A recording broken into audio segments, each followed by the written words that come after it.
51 minute के भाषण में 44 बार कांग्रेस का नाम लिया।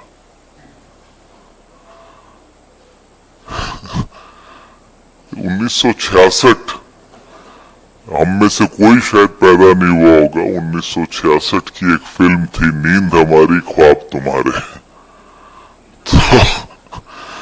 तो मोदी जी को शायद वो फिल्म बहुत पसंद है। 51 मिनट के भाषण में 44 बार कांग्रेस का नाम लिया। 1966 हम में से कोई शायद पैदा नहीं हुआ होगा। 1966 की एक फिल्म थी नींद हमारी ख्वाब तुम्हारे। तो मोदी जी को शायद वो फिल्म बहुत पसंद है। वो 7 लोग कौन थे जिन्होंने महिला बिल के विरोध में वोट दिया? मैं गिनाता हूं। Number 1 Atal Bihari Vajpayee ji, number 2 Lal Krishna Advani ji, number 3 Ram Jethmalani जी, नंबर 4 जसवंत सिंह जी। आप देखिए, अभी मैंने आपको 4 नाम गिनाए, चारों कौन सी पार्टी के? 10 साल मिनिमम लगेंगे आपको इस बिल को कानून बनाने में। यह आपकी नीयत है। और उसके बाद आपकी हिम्मत देखो कि मध्य प्रदेश में खड़े होकर आप कहते हो कि कांग्रेस इसके खिलाफ है। यह आपकी हिमाकत है, यह आपकी हिम्मत है। यह आपको कैसे आती है हमें नहीं समझ में आता। फिस्कल डेफिसिट जो राजस्थान का 9.25% था, आज से 5 साल पहले आज 3% पे आ गया। यह गहलोत साहब ने हासिल किया, यह कांग्रेस सरकार ने हासिल किया।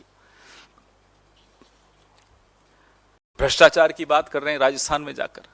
जिस अजीत पवार को ये चक्की पीसने का वादा करवाते थे कि जेल में बैठकर वो चक्की पीसेगा, आज वो इनके साथ बैठ के बजट बनाता है। 51 मिनट के भाषण में 44 बार कांग्रेस का नाम लिया। 1966 हम में से कोई शायद पैदा नहीं हुआ होगा। 1966 की एक फिल्म थी नींद हमारी ख्वाब तुम्हारे। तो मोदी जी को शायद वो फिल्म बहुत पसंद है। जिस राज्य में 19 साल से उनकी सरकार हो, वहां जब चुनाव प्रचार करने जाते हैं 51 मिनट में 44 बार कांग्रेस का नाम लेते हैं। ये क्या बताता है? यह बताता है अपनी सरकार की उपलब्धियों के नाम पे बताने के लिए कुछ नहीं है, जीरो। जहां आप सत्ता में हैं वहां भी आपको कांग्रेस का सहारा लेना पड़ रहा है। यह आपकी राज्य सरकार की हालत है, यह आपकी केंद्र सरकार की हालत है। इसीलिए कहते हैं नींद हमारी ख्वाब तुम्हारे। अब तो हिमाचल हो या कर्नाटका हो, जहां जहां पांव पड़े मोदी जी के, वहां कांग्रेस को बड़ा लाभ हुआ। इसलिए हम उनको अपना स्टार प्रचारक मानते हैं। स्टार प्रचारक कहना इसलिए अच्छा नहीं लगता कि झूठ बहुत बोलते हैं। थोड़ा सच बोलना शुरू कर दें तो हमारे वो सबसे अच्छे स्टार प्रचारक होंगे नरेंद्र मोदी जी। मध्य प्रदेश गए, वहां कहते हैं कि साहब कांग्रेस महिला विरोधी है, कांग्रेस महिला बिल का विरोध करती है। अरे साहब, कुछ तो सोच के बोलो। महिला बिल की शुरुआत किसके वक्त हुई थी? 1989 में जब महिला बिल स्वर्गीय श्री राजीव गांधी जब प्रधानमंत्री थे, जब संसद में आया, लोकसभा में पारित हुआ, राज्यसभा में नहीं पारित हो पाया। क्यों नहीं हो पाया? वो 7 लोग कौन थे जिन्होंने महिला बिल के विरोध में वोट दिया? मैं गिनाता हूं। Number 1 Atal Bihari Vajpayee ji, number 2 Lal Krishna Advani ji, number 3 Ram Jethmalani जी, नंबर 4 जसवंत सिंह जी। आप देखिए, अभी मैंने आपको 4 नाम गिनाए, चारों कौन सी पार्टी के? आपकी पार्टी ने उस वक्त 1989 में, 89 होता है, 1989 में जब यह बिल पास हो सकता था, तब आपकी पार्टी के नेताओं ने, आपकी पार्टी के सांसदों ने राज्यसभा में यह बिल गिराया। आ जाइए अब आप 2014 में, 10 साल हो गए होने आए हैं, आपका पूर्ण बहुमत था, आपको पूरा सहयोग विपक्ष से था इस बिल पर, क्यों नहीं लाए? 10 साल आपने गंवा दिए। और अब जब आप लाए हो, तब भी आप 2034, कोई कहता है 2039, 10 साल मिनिमम लगेंगे आपको इस बिल को कानून बनाने में। यह आपकी नियत है। और उसके बाद आपकी हिम्मत देखो कि मध्य प्रदेश में खड़े होकर आप कहते हो कि कांग्रेस इसके खिलाफ है। यह आपकी हिमाकत है, यह आपकी हिम्मत है, यह आपको कैसे आती है हमें नहीं समझ में आता। तो असलियत आपको मैं एक एक बिंदुवार कर सकता हूं, लेकिन अब इसलिए आवश्यकता नहीं है क्योंकि देश जैसे होता है ना कि सत्यवादी हरीशचंद्र, कि अगर हरीशचंद्र ने बोला तो सच है, उसका ठीक ऑपोजिट नरेंद्र मोदी ने बोला तो झूठ है। एक सर्टिफिकेट है, सर्टिफाइड लायर अगर कोई है तो माफ कीजिएगा, इस देश का प्रधानमंत्री है।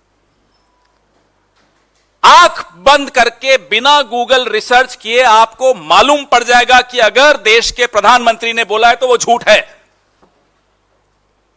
ऐसी छवि इस देश के प्रधानमंत्री की कभी नहीं थी, किसी प्रधानमंत्री की नहीं थी, ना होने चाहिए, ना होगी। The only prime minister who, I am sorry, has made himself a certified liar. If and when he opens his mouth, he only speaks lies. I have told you about the women's bill in Hindi. In 1989, when Mr. Rajiv Gandhi was the prime minister, the women's bill could have become a law. How did it not become a law? Because in the Rajya Sabha, it fell short of 7 votes. Who were those 7 people who voted against the women's bill? Atal Bihari Vajpayee, Lal Krishan Advani, Ram Jethmalani, Jaswant Singh. Out of these 7, 4 are the BJP. And in Madhya Pradesh, he goes and says that the Congress is opposed to the women's bill. I'm just giving you one example of his lie. If he starts speaking a little bit of truth, he can be our best star campaigner for the Congress and for India Alliance. Madhya Pradesh में मैंने आपको जैसा बताया 19 साल से सरकार इनकी, बीच में 15 महीने हमारी सरकार थी। उस 15 महीने में कमलनाथ जी की सरकार ने क्या क्या किया? 6 लाख युवाओं को युवा स्वाभिमान योजना से जोड़ा, 20 लाख किसानों का कर्जा माफ किया, और महिला सुरक्षा के लिए जब 800 करोड़ सेंटर से मांगे वो नहीं दिए गए। क्यों? क्योंकि वो जो है ना, बिना एयरलाइंस का मंत्री, बिना एयरलाइंस का एविएशन मंत्री इस इतिहास में इस देश के एक ही है, उसको खरीदना था, उसके लिए पैसे चाहिए थे। इस देश में लॉकडाउन तक को डिले किया गया क्योंकि उस बिना एयरलाइन के मंत्री को खरीदना था।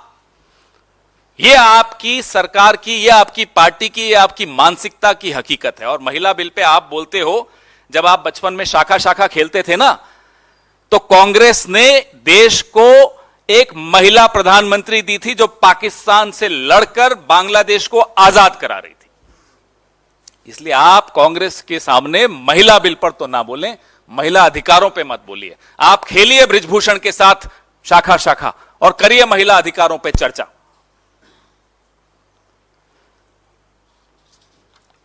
आप कहते हैं कांग्रेस को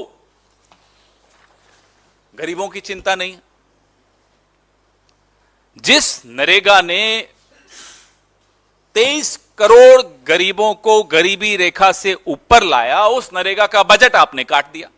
उस नरेगा को आप पानी पी पी कर कोसते हो। फिर आप कहते हो कि कांग्रेस को गरीबों की चिंता नहीं है। आपने ना केवल उन 23 करोड़ लोगों को फिर से गरीबी रेखा के नीचे धकेला, 14 करोड़ और नीचे साथ में भेज दिया। तो आप जब भाषण, या तो आपका जो भाषण लिखता है उसको बदल दीजिए या अपनी शैली बदल दीजिए। आप अब बदलें न बदलें, सरकार आपकी अब बदलने वाली है। राहुल गांधी ने एक चुनौती आपके सामने दी। करिकुलम में कास्ट रिजर्वेशन की बात हो रही है। आपकी असलियत उस दिन समझ में आ गई जब संसद में एक्ट्रेसेस थी, राष्ट्रपति नहीं थी। यह मानसिकता बताता है आपकी। क्यों नहीं थी राष्ट्रपति? क्योंकि वो आदिवासी हैं। फिल्म एक्ट्रेसेस आएंगी संसद में लेकिन राष्ट्रपति नहीं आएगी। तभी राहुल गांधी कहते हैं कि आप जातिवादी हो, आप दलितों के खिलाफ हो, आदिवासियों के खिलाफ हो, अल्पसंख्यकों के खिलाफ हो, महिलाओं के खिलाफ हो, किस मुंह से आप वोट मांगने जाते हैं? किस मुंह से आप बातें करते हैं इतनी बड़ी बड़ी? बृजभूषण को निकाल नहीं पाए, बात महिला अधिकारों की करते हैं। राजस्थान गए साहब कल। राजस्थान में अशोक गहलोत सरकार पर बरस पड़े। खुद भूल जाते हैं कि कुछ साल पहले खुद सर्टिफिकेट दे रहे थे कि कोविड में सबसे अच्छा काम किया राजस्थान सरकार ने। भूल गए, उम्र हो गई है, भूल जाते हैं। हमारे घर में भी बुजुर्ग हैं, भूल जाते हैं, कोई बात नहीं, उसमें हम ज्यादा नहीं बोलेंगे। और 2014 से पहले के भाषण तो खुद भी भूलना चाहते होंगे वो अपने। अब की बार मोदी सरकार वाले जो नारे थे, अब ये तो चाहते होंगे बोलने। लोग कहते हैं ना कि मेमोरी बढ़ाने की दवाई लेनी है। साहब हमारे दवाई लेते हैं कि कैसे भूलना शुरू करूं। डॉलर 75 पार अब की बार मोदी सरकार, बहुत हुआ महिलाओं पर वार अब की बार मोदी। अब ये तो भूलना ही पड़ेगा इन्हें। याद आ गया तो नींद कैसे आएगी? और जब नींद नहीं आएगी तो हमारे ख्वाब कैसे देखोगे? कहते हैं कल राजस्थान में कि गहलोत साहब ने कुछ काम नहीं किया 5 साल में। 5 साल में 250 कॉलेज बता दें ये इनकी किसी सरकार ने खोले हो तो बता दें। एक उदाहरण दे दें कि साहब हमारी इस फला राज्य सरकार ने 250 कॉलेज से ज्यादा खोल दिए। मैं तो सिर्फ कॉलेज की बात कर रहा हूं। स्वास्थ्य योजना करें, आयुष्मान की बात, और तुलना करें उसकी चिरंजीवी योजना से, समझ में आ जाएगा। 25 लाख का इलाज मुफ्त, यह गहलोत साहब की सरकार ने किया। फिस्कल डेफिसिट जो राजस्थान का 9.25% था आज से 5 साल पहले, आज 3% पे आ गया। यह गहलोत साहब ने हासिल किया, यह कांग्रेस सरकार ने हासिल किया। भ्रष्टाचार की बात कर रहे हैं राजस्थान में जाकर। जिस अजीत पवार को यह चक्की पीसने का वादा करवाते थे कि जेल में बैठकर वो चक्की पीसेगा, आज वो इनके साथ बैठ के बजट बनाता है। यह भ्रष्टाचार की बात करेंगे। आधुनिकीकरण, डिजिटल पेमेंट, कल इन्होंने लंबी लंबी बातें फेंकी कि कांग्रेस ने डिजिटल पेमेंट्स में कुछ नहीं किया। यूपीआई को देश में लाने के लिए आपको नोटबंदी की क्यों जरूरत पड़ी? घर में चूहे आ जाते हैं तो क्या घर को आग लगा देते हो? भाई चूहे मारने की दवाई लाओगे, पिंजरा लाओगे, अलग अलग नुस्खे आजमाओगे। घर को आग लगाते हुए कभी सुना आपने कि चूहे आ गए घर में इसलिए मैंने घर को आग लगा दी? यह हुआ डिजिटल पेमेंट लाने के लिए नोटबंदी कर दी। बताइए कोई क्या बोले इस व्यक्ति को? अब हमें नहीं मालूम कि पूरी शाखा ऐसे ही लोग उत्पन्न करती है या ये एक अपवाद है, हमें नहीं मालूम। हम तो कभी शाखा गए नहीं, न जाएंगे। लेकिन कुछ तो है शाखा में जहां ऐसे नमूने आते हैं। घर में चूहे आ गए, आग लगा दो। कमाल है साहब।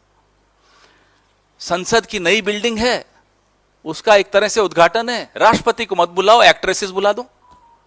बताओ ये कौन इनको सलाह देता है? कहां से इनके दिमाग में ये बातें आती हैं?